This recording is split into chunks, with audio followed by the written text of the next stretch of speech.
안녕하세요. 부천시 김종임입니다. 지금부터 에너지 소비 시설에서 신재생에너지 생산기지로 사례 발표를 하겠습니다. 부천시 야경입니다. 여유 공간이 느껴지지 않은 만큼 건물이 빼곡합니다. 부천시는 인구 83만 명, 면적은 53.45제곱킬로미터입니다. 2019년 통계청 발표 전국 516명보다 30배나 높은 인구 밀도입니다. 부천시가 대도시의 특징을 반영한 환경 정책을 만든다면 폭염, 폭우, 미세먼지와 같은 기후변화에 대비하고 지속가능한 개발을 위한 환경 정책이어야 할 것입니다. 그러면 높은 인구 밀도와 도시화의 약점을 기회로 만들어낸 부천시 환경 정책을 소개하겠습니다. 이어서 에너지 소비 시설에서 신재생 에너지 생산 기지로의 에너지 업사이클링에 대해 말씀드리겠습니다. 먼저 폭우에 대한 대책으로 시간당 91mm의 폭우 대비가 가능한 최대 하수 터널을 만들었습니다. 경제적 효과는 467억 원이며 오염부와 삭감량은 5,947kg이나 됩니다. 그 결과 상습 침수 지역이었던 오정동, 원정동 일원은 현재까지 단 한 건의 침수 피해가 발생되지 않았습니다. 하수 터널의 효과를 톡톡히 보고 있습니다. 두 번째, 수질 오염 방지 대책입니다. 2020년 초기 우수 처리 시설을 완료하였고 BOD 삭감량은 55,000kg입니다. 또한 2021년까지 B점 오염 저감 사업을 추진 중에 있으며 BOD 삭감량은 73,600kg입니다. 세 번째, 폭염에 대한 대책으로 부천 백리 수변길 조성 사업을 2021년까지 추진합니다. 녹지가 부족한 부천은 열섬 현상으로 인해 폭염 피해 대비책이 더욱 절실하였습니다. 그래서 하수 처리수와 하수 처리수 재용수를 이용해 물길과 바람길을 만들고 물과 공원을 연결한 산책로를 만들어 열섬 현상에 대비하였습니다. 이 사업의 가장 큰 효과로는 생태하천 주변 약 3도씨 온도가 저감되었다는 것입니다. 진행 과정은 쉽지만은 않았습니다. 부천시는 백리 수변길 조성 사업을 위해 주민, 시의원, 전문가로 구성된 협의체를 구성하여 어려움을 극복하였습니다. 이러한 노력의 결과 도시에 물길이 열렸습니다. 아이들에게는 놀이터가 되고 어른들에게는 쉼터가 됩니다. 동물들에게도 안식처가 되었습니다. 시민들은 백리 수변길에서 하나가 되었습니다. 네 번째, 깨끗한 물 관리를 위한 고효율 기기 활용을 통한 에너지 수요 절감 정책입니다. 부천시 하수 처리 시설에서는 특허 등록 4건, 특허 출원 2건, 고효율 조명 교체와 인버터 설치 사업으로 하수 처리 시설 총인이 0.412에서 0.244로 대폭 개선되었습니다. 또한 수돗물 식품 안전 경영 인증과 미국 ERA로부터 수질 분석 능력을 인정받았습니다. 지금까지 기후변화에 적응한 사례였다면 앞으로 기후변화가 더 진행되지 않도록 예방하는 정책 또한 필요할 것입니다. 여러분, 업사이클링 들어본 적 있으신가요? 버려진 물품을 재활용하는 리사이클링을 넘어서 자룡품의 활용도를 더해 그 가치를 높이는 것을 말합니다. 부천시는 업사이클 개념을 에너지에 적용하였습니다. 그 결과 엄청난 에너지 소비 시설인 환경기초시설들은 신재생 에너지 생산기지로 진화하였습니다. 온실가스와 미세먼지 저감, 에너지 절약, 그리고 예산 절감이라는 일석사조의 효과를 거두게 되었습니다. 그러면 세부 내용에 대해 하나하나 살펴보도록 하겠습니다. 부천시는 먼저 민간 공동연구반을 구성하였습니다.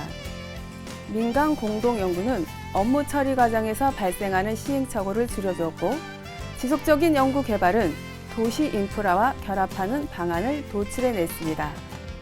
그 결과 국내 최초 기술 개발과 부천시만의 에너지 업사이클링을 이뤄낼 수 있었습니다. 사업계획입니다. 사업비는 501억 원이며 민간 자본이 100억 원입니다. 사업 내용은 크게 폐열 활용과 버려지는 바이오가스 활용을 통한 에너지 자립화 사업이 되겠습니다. 먼저 폐열 활용에 대해 말씀드리겠습니다.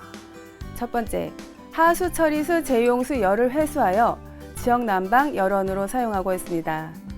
재용수 열 에너지를 히트펌프를 통해 약 5도씨 열을 회수하는 것입니다.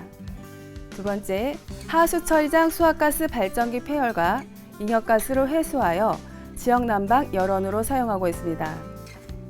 공급할 수 있는 열 에너지는 75도 저온으로 버려졌으나 기존 부천시 폐기물 소각장까지 연결된 지역 난방 열 공급관에 연결하여 2단계 시스템 가열을 통해 지역 난방 열원으로 사용하고 있는 것입니다. 안양시에서는 부천시에서 제작 배포한 우수 사례집을 보고 GS파워에 사업 제안한 상태입니다.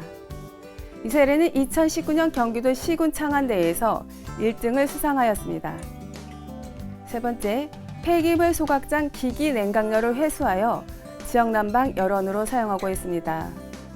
두 번째 사례와 마찬가지로 발생하는 열이 36도 저온으로 버려졌으나 2단계 시스템 가열을 통해 지역 난방 열원으로 사용하고 있는 것입니다.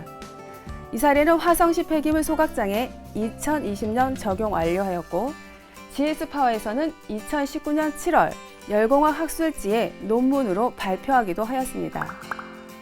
네 번째, 폐기물 소각장 소각열을 회수하여 지역 난방 열원으로 사용하고 있습니다. 다음은 부천시 에너지 자립화 사업이 되겠습니다.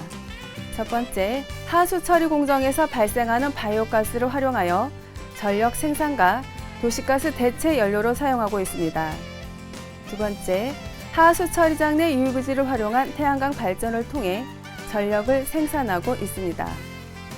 그러면 이런 노력들이 어떤 변화를 가져왔는지 살펴보도록 하겠습니다. 먼저 환경적 효과입니다. 온실가스는 매년 55만 톤 감축하였고 미세먼지 주범인 질소산화물은 연간 12.8톤을 저감하였습니다. 이것은 소나무 274만 그루를 심는 효과와 동일합니다. 이뿐만이 아닙니다. 우리가 사용하는 신재생 에너지 대신 석유를 사용하려면 26,800톤의 석유 에너지가 필요합니다. 이 에너지는 17,500세대가 1년 동안 지역 난방으로 사용할 수 있는 에너지이기도 합니다. 이 에너지를 석유로 수입하려면 연간 무려 55억 원이 필요합니다. 다음은 경제적 효과입니다.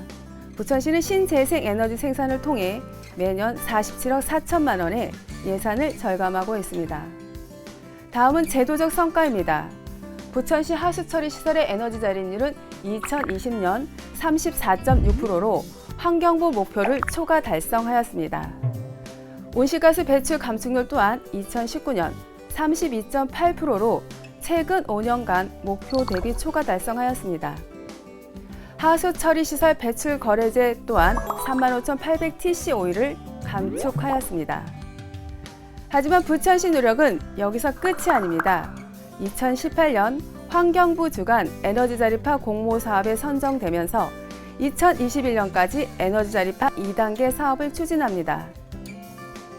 2단계 사업이 완료되면 부천시 하수처리 시설의 에너지 자립률은 현재 34.6%에서 55%로 대폭 향상될 것이며 매년 32억 원의 예산이 추가로 절감될 것입니다.